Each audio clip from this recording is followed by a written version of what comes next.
I dreaded doing this introduction because there's absolutely no way to do justice to Doug Jones, who is the first serious researcher I became aware of before I started working on elections myself. Doug's work goes very early and very deep in the technical problems of elections, and he is both gifted in his technical depth as well as his ability to explain things incredibly clearly. He has also forgotten more than I have ever known about election systems. So I'm not going to attempt to go through his bio. If you take a look at his bio on Hacker Tracker, you'll understand what I'm talking about. So we're very fortunate to have Doug come back to the voting village and talk about what he titled Election Observation, Watching is Not Enough. So please join me in welcoming Doug. Oh, you have to plug it in. That's the thing I knew. Okay. It's not the first time people have made that mistake. Okay, so please join me in welcoming Doug. Okay, mirror. Did it mirror? It takes a second for it to... One more button. Keep changes for now. No, we're still not up. Why not? Mirror. Where is the apply button? You've got the right one. No, you are Oh, not. I'm on the wrong. Here. No, you are. We have one more plug. one more plug in the chain. Yeah. Okay. I'm up? Yep. Yay.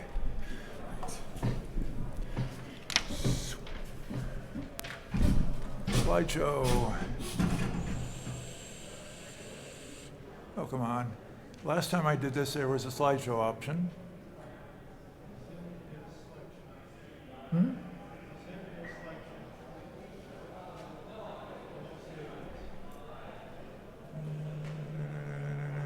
Why do these things seem to move around?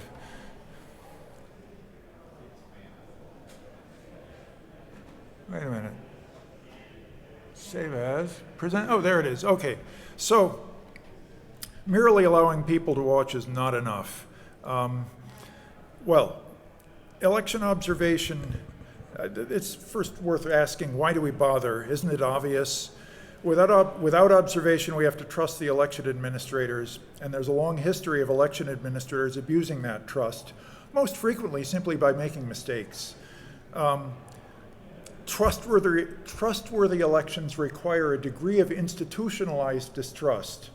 And I think there's probably an optimum level of distrust, which is not extraordinary. It's a modest level of distrust which keeps people paying attention, because things done without people paying attention get done carelessly. There's an old quotation here. I'm quoting Joseph Harris's book, Election Administration in the United States, published in 1934. Harris, incidentally, also invented the votomatic voting machine. He invented it because he didn't like the fact that mechanical voting machines had no paper trail. He wanted to create a paper trail, and the votomatic is what he got. But in 1934, he wrote this: "It's pretty generally agreed that most voting frauds are not committed by election officers, are committed by the election officers themselves. And in the count, the old form of voting fraud, that is, of repeat voting, has largely disappeared. It's safer and cheaper to have the election office steal the election. This may be done by turning in an election return which is not based upon an actual count of the ballots and does not at all correspond to the votes cast. Another method of stealing an election is to stuff the ballot box. A third method of stealing votes is to alter the ballots as they're being counted." This remains the case today. I think that we have ample evidence that repeat voting, that is, people voting who have already voted or people who shouldn't vote voting, that method of fraud was dominant in the United States in the 1880s and is pretty much extinct by 1934, and I believe is, contrary to some partisan claims to the contrary, I believe that remains true. There's plenty of evidence. I also want to distinguish between voter fraud, which is misconduct by individual voters, and election fraud, which is a broader term that includes misconduct by election officials. The fact is that in the past 10 years approximately,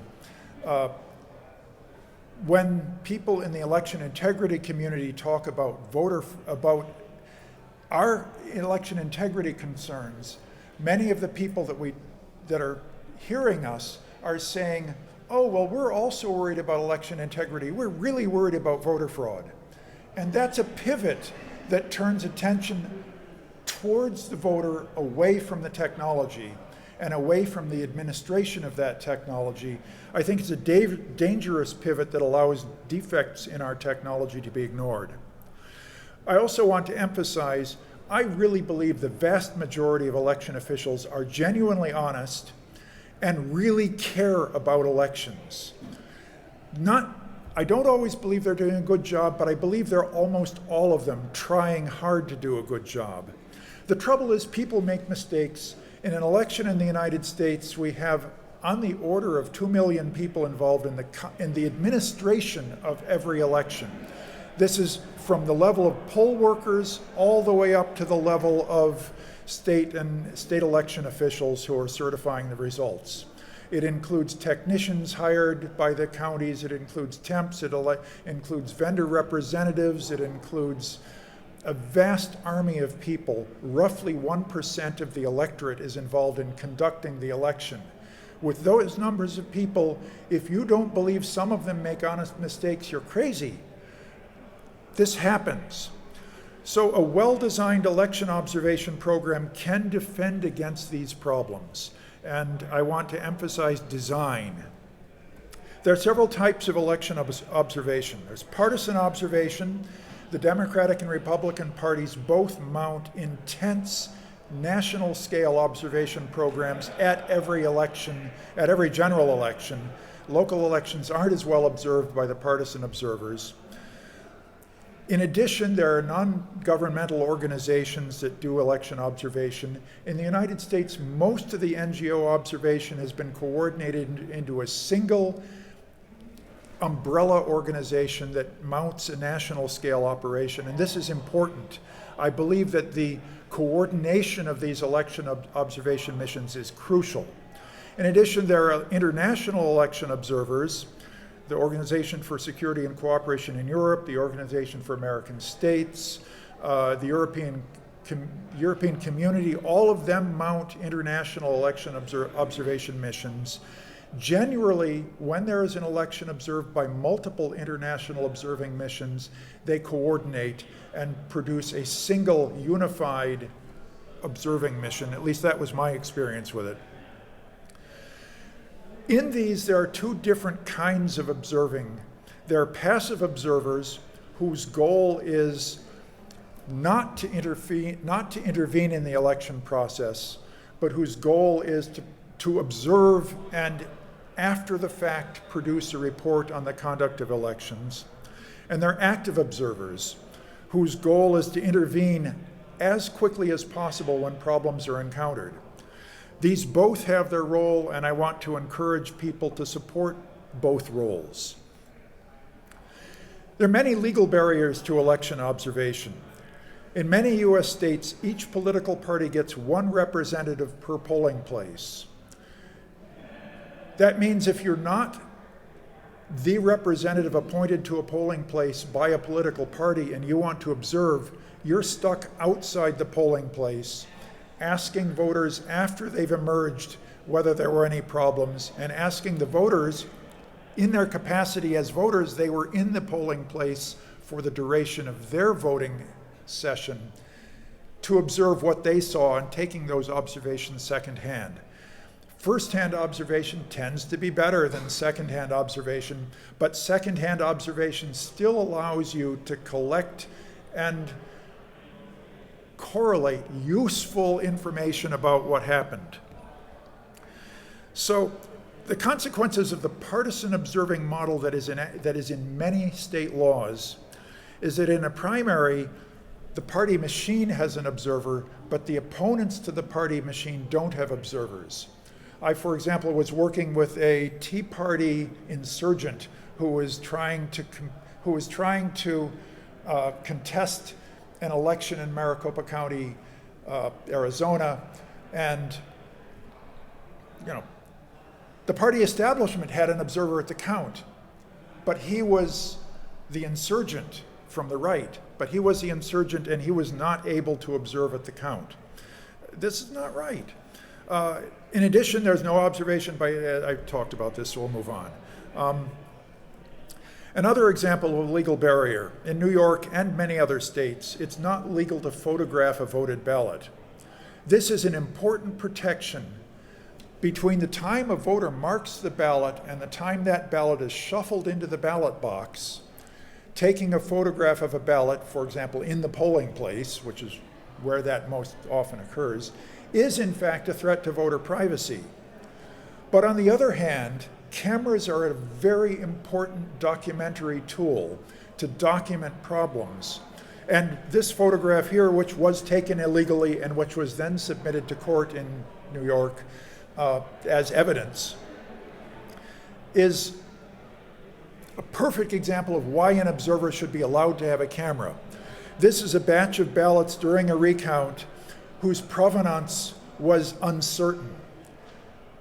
And furthermore, it appears that these ballots were not voter marked ballots, but rather reproductions of ballots.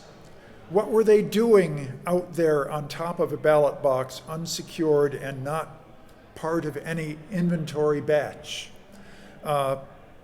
Photos really have value. So where there are laws against photographing voted ballots, it would be very helpful if those laws would distinguish between voted ballots at a point where such a photograph can reveal who voted that ballot, and voted ballots in a counting center in piles being mishandled, where that photograph is a very useful way to document what's going on. So that's an example of a barrier. Moving on.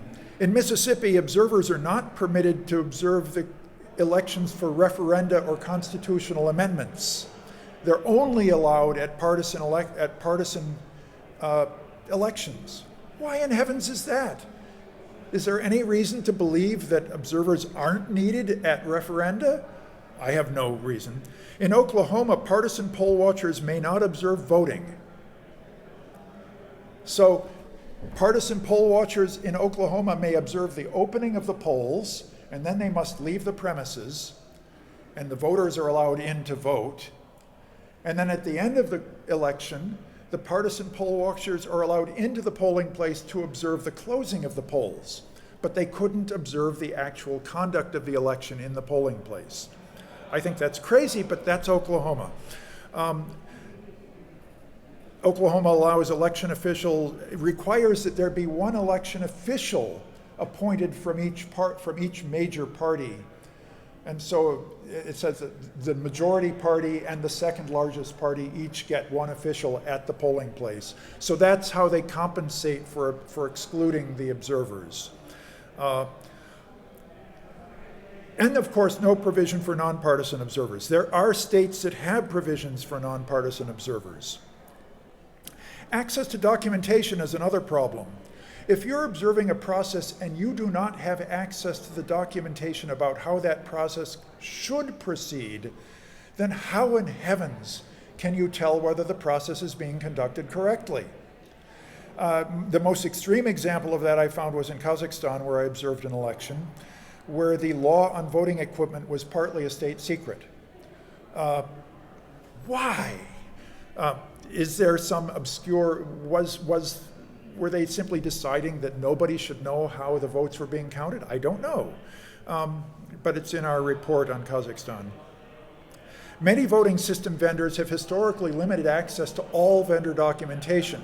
The poll worker manual, the election official manual, the tabulating center manual for how to use the voting machine is under an NDA the county agrees to as a condition to buying the voting equipment, despite the fact that New York law made all those manuals offered to the state of New York public record. But the fact is, vendors for a long time have been imposing NDAs on the counties that prevent the counties from allowing non-election officials to see what the proper procedures are for using that equipment. Now, this is a problem that's so severe that the first person I know who tried to solve it was Mr. Chevalier, the director of elections in Geneva, Switzerland. When they transferred to internet voting, parties were complaining that their observers couldn't figure out what was going on. And what Chevalier eventually did, and it was exactly the right solution, he said, I will open up all training classes for people conducting the election to the partisan observers. And I can't think of a better answer. Open up those training classes, let the observers have the same access to the same training materials as the people who are conducting the election, because then if you're watching them conduct the election, you can tell they're doing the right thing. Observing computer use is really hard. In this case, this is the closing procedure for the Rhineland Internet election system in Leiden in 2006. I was an observer there in the office where they were managing the internet voting system during the election. There they are closing the polls. I can't see what's going on there. It wasn't Dutch, that didn't help either, but everyone there spoke English and was perfectly willing to try to explain what was going on. I had a good working relationship with the chief developer of that election system. And this could be anywhere where computers are used at any stage in the conduct of an election. Paul Kraft, the director of technical certification for the state of Florida in 2004, had exactly the right answer for this. His suggestion was that if there's a computer screen that the observers are trying to see, there should be a big wall monitor up above people's heads showing what's on the screen. Because it's a critical piece of running that election, the stuff that's going on that computer. It should be observable. Another example, incidentally, this is Tarvi Martins, the developer of the Estonian e-voting system, but he and I were observing the Rhineland internet election system, and we were observing the internet election helpline day before the election. And the helpline is where the internet voter would call to say, I didn't get my credentials to vote by internet. So they would have to do this dialogue with the person at the helpline to authenticate themselves, because they're calling from some third world country where there's no postal service. And then the person at the helpline, this lady at the computer, is supposed to issue them replacement credentials and transmit them to them by their option. Do they want them faxed? Do they want them read over the telephone? Do they want them emailed? Realize, and the disclaimer, all these communication channels are terrible. You have to trust that you're going to get what you get and that it might not get to you. That help desk had the ability to totally corrupt the election, because the people at that help desk, one of their jobs was to invalidate the ballot, invalidate the credentials that were not received by the voter after confirming that the voter was the voter. And second, they were able to issue replacement credentials to anyone who telephoned them, presuming they took the time to confirm that the person was the right person. So we had to, there was a protocol in place. There was supposed to be a protocol. We saw documentation of a protocol that was supposed to prevent the helpline operator from being able to do these operations without actually talking to a voter and working on behalf of a voter. The trouble is, how do you observe a negative? How can we tell that this is that she cannot do something? All we could tell is, while we were looking and while we were understanding what she was doing, that she didn't do it then. So this is a real troubling problem with observation. And then there are practical barriers. Here's an example from Colorado in 2008. I was working for the Democratic Party's observation program in their national office, and we had this database of all the reports coming in from field observers. And one report was really fun. The observers were complaining that they were stuck in the hallway around the corner from the polling place. They could hear sort of what was going on. They couldn't see anything because there was a big piece of building in the way. And the Democratic observer and the Republican observer both phoned up their observing hierarchy saying, this is wrong. And believe it or not, both parties were in complete agreement this was wrong. And both parties' lawyers were fired up to demand that the election judges find some way to allow the observers to actually observe. And this was incidentally, there's a strong hint here. Both parties have operations to support this kind of thing. Legal staff matters. It takes lawyers to intervene. And the parties aren't, even if the parties are utterly opposed on some ideological question, they're in complete agreement that they want their people to be able to see what's going on. And then there are practical problems with observing. Election working hours are extraordinarily long. On election day, a 24-hour or longer workday is quite common. If you're a director of elections, you're likely to be up from 4 a.m. election day to 10 a.m. the day after, if you're lucky. You may be up until 6 p.m. the day after. In a polling place, a 12-hour workday is very common and frequently longer. The result, people do get frazzled. Frazzled people respond really badly. So, for example, I'm quoting a Miami election official from 2004. I don't have time to explain what's going on, what I'm doing. I just have to let you observe. Stop bothering me. This was at 3 a.m. during pre-election testing. It turns out the crisis was, which all the observers could see it was a crisis. Observers were behind a glass picture window looking at the tabulating center, which was consolidating the results from all of the precincts because one voting machine from each precinct was under test to produce a stream of data that was representative of a real election, and the election management system would not process it. The reason was the election management system had a sanity check in it, a really sensible sanity check. Are there more ballots than there are registered voters in this precinct? And the answer was, yes, there were in the pre-election test. And there was a really good reason for that. They wanted each candidate to get a different number of votes in each precinct. So with the number of candidates they had to have 1 ballot plus 2 ballots plus 3 ballots plus 4 ballots plus 5 ballots in order to get them all to different totals. And that added up to more registered voters than there were in that precinct. So how do you solve this? Well, there had to be an override in the election management system that had to be activated to finish tabulating the test. But that override, no one knew how to find it, and even the technicians from the vendor didn't know how to get to it. So this took phone calls back to Omaha. And people at Omaha didn't like waking up at 3 a.m. either. So, more practical barriers. Technical processes need technical observers. Anyone can observe a show of hands. That's really easy to observe. All the voters are in the same room. Precinct count paper ballots are not horribly difficult to observe.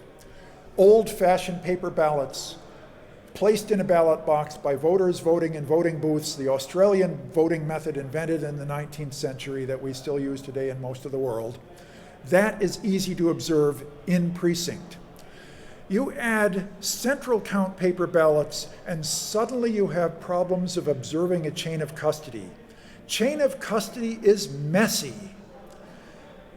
Chain of custody means that the ballots have to be moved between the time they're voted and the time they're counted. There are an extraordinary number of different election frauds that have been conducted in the move from one place to another, and therefore you have all of these technical measures such as seals or cryptography if we're dealing with electronic records, that are not trivial to observe. And then if you add, we move away from paper to any electronic media, and suddenly we have technically complicated pre-election testing, technically complicated post-election testing, technically complicated machine configuration, and incidentally, all of those apply to that antique mechanical voting machine out there. These are problems that began to appear in 1894 when mechanical voting machines were first brought to the market. So this is not a new problem. It has been technically complicated since then. Another real serious barrier are election rituals. Ritualization is extraordinarily valuable. If you reduce something to a ritual, people remember to do it. Always knock before entering. That's something that's easy to remember. You ritualize it. But ritual can become empty ritual. And empty rituals are something many people encounter when they go to church. But, and I'm not criticizing religion here, I'm just saying that most religions are aware of the fact that some of their practitioners have emptied the ritual of meaning and just do it because that's what you do. It's easy to observe that a ritual is performed. It's not easy to recognize if the ritual has meaning. So for example, in elections, there's a long-standing tradition dating back to the dawn of mechanical tabulation, that before you start tabulating votes, you check the counter to make sure it's zero. And at the end, then you can trust the total if the counter succeeded in incrementing each time it saw a vote. So that is reduced today to the requirement that you print a zeros tape off the voting machine before you start tabulating votes. And at the end, you print the results tape, and ideally you don't tear the tape between them, so you have the zeros tape continuous with the results tape. Guess what? Occasionally people forget to print the zeros tape, so the vendors, to be very helpful, have frequently added a feature to the voting machines that allows you to print the zeros tape at any time. After you've accumulated 100 votes, you can still print a tape of zeros. What does that mean? Is it just a software artifact, a little piece of software that'll go through the election configuration file and print out gratuitous zeros? I think it may be.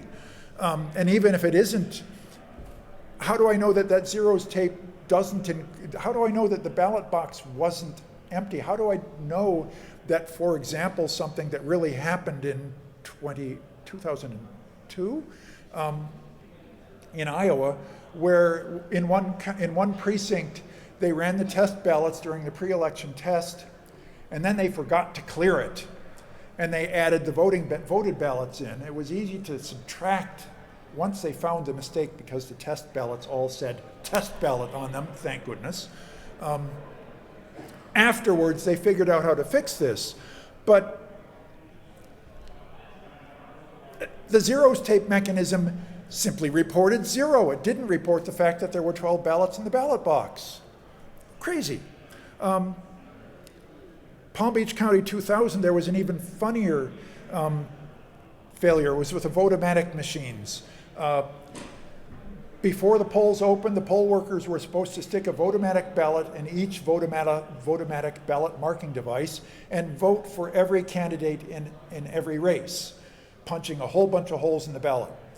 This was a great ritual. The partisan observers and the poll workers all stood around and watched someone do this, and then they pulled out all the ballots and put them in an envelope and sealed the envelope, and everyone present signed over the flap. Countywide, in every polling place, no one reported any problems with this test. A year later, the Palm Beach Post got a hold of all of those pre-election test ballots in consultation with me, and we found that a significant fraction of them had unpunched candidate positions. This says that people performed the ritual and failed to actually look at the test ballots to see if they recorded votes. In fact, what turns out to be is that some of their voting machines were plugged up with Chad enough that you couldn't punch a new hole because there was so much piled up Chad, and the Chad tended to discriminate against certain candidates for reasons that had to do with the positions of support structures within the machine. Security theater is a real problem because when we create fascinating rituals, they're really fun to observe. Ritual attracts attention. And the lack of function is not always obvious. Military-grade cryptography without key management is a classic example. I don't care how good your crypto system is if all your machines are keyed alike. But you can distract me by discussing the crypto system. Security seals are beautiful things. You carefully apply a security seal here and you carefully apply a security seal there, and at the receiving end they open the seals, but no one recorded the seal numbers, or the seal logs were completely ignored. Observing the chain of custody is difficult. So here's an example. This is from Brooklyn this spring in a Republican primary, which is subject to a recount. This is the contents of a waste paper basket in the election office full of discarded, highly secure security seals, which have been peeled off and dumped in the trash as the ballot envelopes were being opened. No one looked at the numbers on those seals. No one checked the numbers on those seals against a seal log that recorded what numbers should be there. And the seals were just discarded despite the fact that the seal is quite technically regarded as a document, and federal law requires the preservation of all documents and other information involved in any federal election and any election involving a federal office. It's a beautiful example of just carelessness. But the fact is, it's ritualized carelessness. The ritual is beautiful. There are also practical barriers. Transparency is our goal, but security professionals have this habit of restricting access. The default in the security world is to worry about who has access and to try to minimize access. If your goal is transparency, that might be the wrong default. And so, for example, in this Dutch Rice election, the key to the security of the entire internet voting system was the creation of the cryptographic keys, and I'll use the term loosely. It is an end-to-end cryptographic voting system, but it's not technically key-based. The creation of the keys occurred months before the election, before any observing mission could be established, partisan or otherwise, because it's easy to focus on election day. Months in advance, the keys were created and secured. The chain of custody was maintained beautifully. I observed the care they took on that. But the key generation that should have been done with a room full of observers to observe that it was done right was done behind closed doors by employees of the Ministry of State Security. That's great if you're conducting a war and these are the keys to your national security communications channels, but it's wrong for an election. That process on which the integrity of the entire election rests needed to be observed. So I now want to move from examples to the question of how you plan to observe. Observing in isolation doesn't accomplish much. You personally observed one polling place or one election office, and you saw this happen. But you just saw one incident. Does that amount to something? It takes an observing organization. You want to have, if there are multiple observers in existence, they should be in communication with each other, and preferably there should be someone digesting the information they gather and producing a unified picture, a unified big picture of what's going on in the election. The only election which is small enough for one person to observe easily is that show of hands in a room. Partisan observing missions, independent observing, international observing missions all have similar organization charts. At partisan observing, you have a national team, which is typically in an office in Washington, D.C., but sometimes has offices in the candidate's hometown. So in the Obama team, we had all the technical observing was in Chicago and all of the legal observing was in D.C. You needed legal team and a technology team. because, and you probably have a media team, but that's not really part of the election day process as much. And I know that both the Democrats and the Republicans have parallel structures here, even though everyone participating in these structures signs NDAs, and those NDAs are crap. And in fact, I decided not to participate in Hillary Clinton's team because her NDA was even worse than the previous ones I'd had to sign. Basically, the NDA says you can't even acknowledge that there's an NDA. And that's stupid. In fact, I've also read Trump's NDAs, and they're just as bad. So Hillary's and Trump's NDAs in 2016 were both unacceptable to me. Despite these NDAs, it's obvious these teams have to exist because they have poll watchers at every precinct. Someone has to be integrating the data. And I know that both parties are doing it because we had back channels between them. At the state level, because the United States is big, it's not just a single apex team. You've got state level apex teams that are consolidating state level reports to forward things to the national team. At the county level, the counties recruit and train observers. The counties observe the postal and absentee ballot processing because that's all happening at the county level. And at the precinct level, of course, you put actual poll watchers. The goal of partisan observing is pretty simple. Each party says, we want to win. The deliverables are legal interventions, which frequently end up boiling down to very quickly issued court orders, and recount requests, which are a slower process, but have to be done in a timely manner. Partisan observing ignores creating a public record of observations, which is, I think, one of its greatest failings, because the fact is those partisan observing operations are huge and have the best data available. And right now, as far as I know, they're still shredding everything they get as soon as they can. They save anything they think they might need in a court case, and everything else gets shredded. And the sum is, and that's terrible. But they're really comprehensive. And incidentally, by having opposing parties running very similar operations, they balance each other in terms of partisan impact, and the net result is actually a real increase in the trustworthiness of the system. I want those partisan observers to be there. I don't care which party you support. If you care about election integrity and you can't get a job as a poll worker, please volunteer as a poll watcher. Independent observing, well, the 1-800-hour vote operation has a national team which includes a legal team, a technology team. They produce excellent training materials for the people who are doing their local observing. They recruit observation typically through the subsidiaries, so if you're a member of one of these civil rights organizations that coalesce to make this operation, you may be recruited. They may not have state-level operations because they're not big enough. At the county level, they tend to try to observe postal and absentee ballot processing, but typically they're focusing on battleground counties. At the precinct level, they observe as many polling places as they can get observers to cover, but again, typically focusing.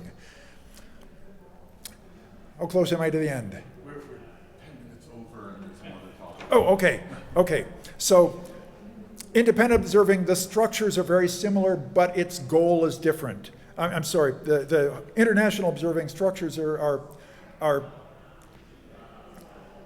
similar. The international observers are not intervening. Their deliverable is to observe compliance with international treaties that the observed country has signed. So the observed country says, we will observe the following norms. The international mission says, are you?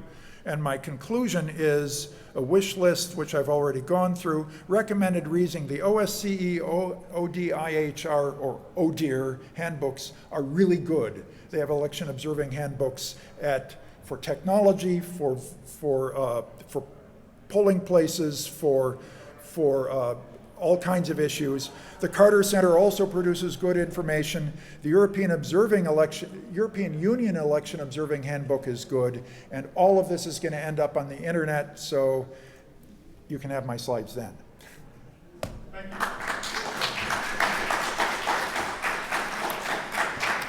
And this is archaic technology.